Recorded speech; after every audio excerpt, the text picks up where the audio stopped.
I hadn't planned to stay long. Summer visits to my uncle's place in Oak Ridge were usually uneventful, quiet mornings, the smell of cedar and cut grass, and his gruff but comforting presence over coffee. He was a skilled handyman, known around the neighborhood for fixing anything from fences to fuses. Most people called him Mr. Sam, but I just called him Uncle. There was something grounding about him, solid, dependable. Until the day I saw him standing in his backyard, gripping a wrench like a weapon. At first, I thought I was imagining it. It was dusk. The sun had just dipped below the rooftops, casting long shadows across the white picket fences. I'd gone to grab something from the shed when I saw him, frozen, eyes locked on our neighbor's porch. In his hand, a heavy wrench gleamed faintly under the porch light. His stance was tense, shoulders squared, lips pressed thin. Following his gaze, I saw her, Elise Hammond. She was standing barefoot on her porch, arms crossed tightly over a silk robe, her expression unreadable. Her house sat just beyond ours, separated by a waist-high fence and a row of marigolds she tended every morning. Beautiful, elegant, always reserved. Married to Richard Hammond, a traveling executive who was rarely home. I ducked back before they could see me. My heart was thudding louder than it should have been. Maybe it was nothing. Maybe Sam had just finished a late project and was annoyed about something small. But the next morning, I couldn't shake the image of him standing there, wound tight, as if he were about to swing that wrench. From then on, I noticed things I hadn't before. Elise watering her plants at odd hours. Sam staying outside longer than usual, pretending to fix the same gutter twice in 1 week. A glance exchanged over the fence. A faint smile. Once, I caught a low laugh from her garden and turned just in time to see Sam lean in too close, too comfortably. The neighborhood loved to speculate. Elise is lonely, Mrs. O'Connell had said once while walking her poodle past our driveway. I wouldn't blame her for finding comfort next door. But I wasn't a gossip. I just observed. And what I saw unsettled me. That afternoon, I found a wrench on our back steps. Not one from Sam's usual toolkit. This one was engraved with cursive letters. To S. With gratitude, E. It didn't take much to guess what those initials meant. I stood there, fingers wrapped around the cool metal, heart racing. The wrench felt heavier than it should have. Like it carried a truth I wasn't ready to face. I wanted to believe it was nothing. Just neighborly kindness. A thank you gift. But somewhere deep inside, I already knew. Something wasn't right between them. And something was about to break. I told myself I wouldn't get involved. But once you glimpse a secret, it's almost impossible to look away. Something subtle had shifted between Uncle Sam and Elise Hammond. Something unspoken but unmistakable. The air between their homes seemed heavier now, thick with the weight of things left unsaid. Uncle Sam started spending more time outdoors. At first, it was small things. Sanding an already smooth bench, oiling a fence that didn't squeak, tinkering with tools in broad daylight like he was waiting for someone to notice. Elise, meanwhile, had begun wearing her hair down, soft curls spilling across her shoulders, the same way it had been the night I saw her in the robe. She used to nod politely in passing. Now her eyes lingered a beat too long. I became their accidental observer. Some days, I'd sit beneath the old magnolia tree pretending to read, while Sam worked at the edge of his property. Elise always seemed to find a reason to be outside too, clipping herbs, sweeping invisible dust from her porch, humming to herself. They didn't touch. Not once. But their conversations were laced with something more dangerous than touch. Familiarity. One afternoon, I heard it, an argument. I hadn't meant to eavesdrop, but their voices carried through the hedges. You said it wouldn't get this far. Elise hissed. Sam's voice was low, controlled. And you said you were unhappy. There was a pause. Then she added, barely audible. That doesn't mean I wanted this. That word, this, hung in the air like smoke. I didn't need to hear more. The guilt in her voice. The restrained hurt in his. Whatever they had started, it had crossed a line neither of them could erase. Elise's husband hadn't been seen in weeks. Business trip probably. The kind that came with luxury hotels and strategic absence. I wondered if he even noticed the change in his wife's voice. Or how often she looked toward our side of the fence like she was checking for someone who might never come again. One night, I caught a glimpse of Elise sitting in her parked car. It was just past midnight. The engine was off, the interior dimly lit by the dashboard glow. She wasn't on her phone. She wasn't crying. She just sat there, staring at her hands like they belonged to someone else. 10 minutes later, Uncle Sam's shed door slammed shut. The wrench he'd thrown earlier still lay where it had landed, in the grass between their two properties, like a dropped weapon between opposing sides of a war no one admitted was happening. I picked it up the next morning, brushing off the dirt. The engraving had faded slightly, but the message remained. To S. With gratitude, E. And just like that, I knew.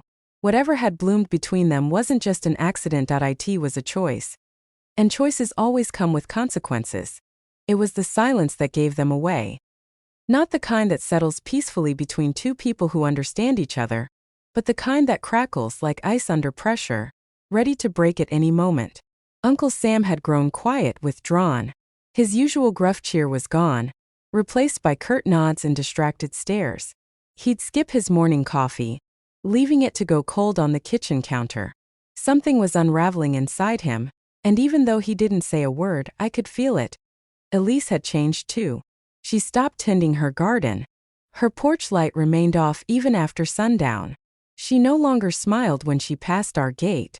The playful edge in her voice had vanished.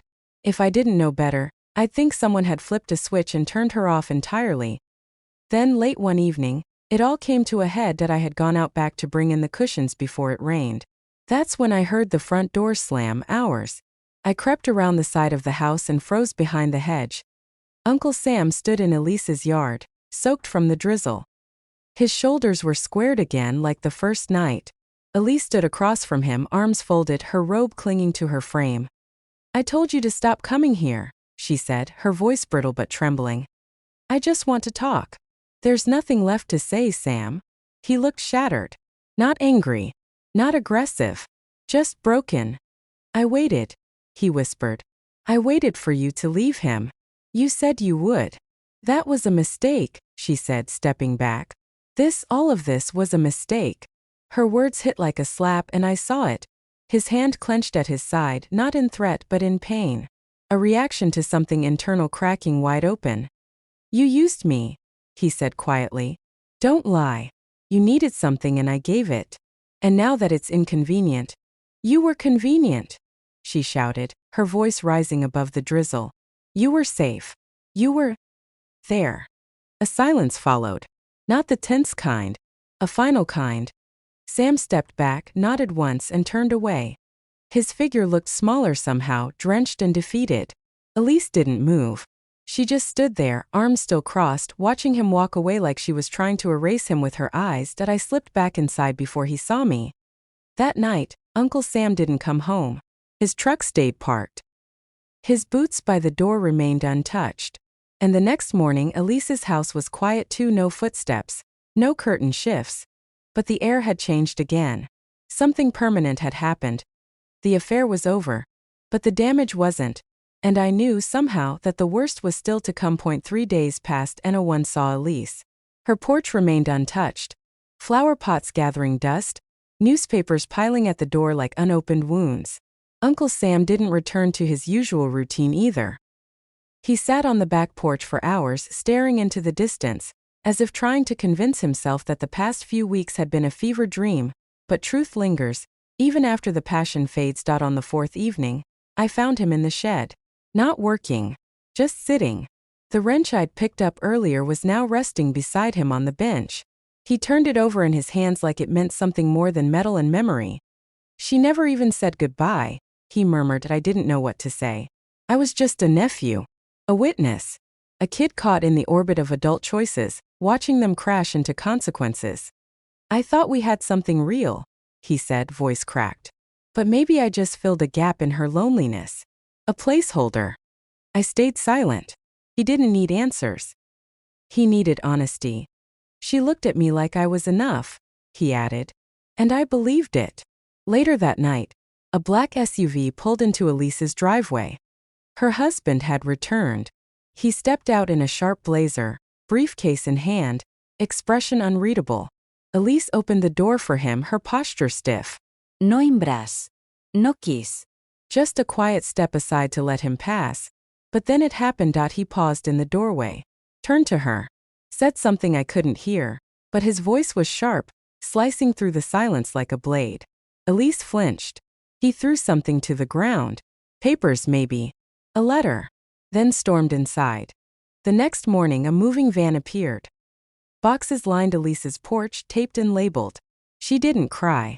Didn't even look up as the movers carted away the last of her carefully curated life. I caught one final glimpse of her through the upstairs window. Expression blank, eyes sunken, as if the price of everything she'd hidden had finally come due.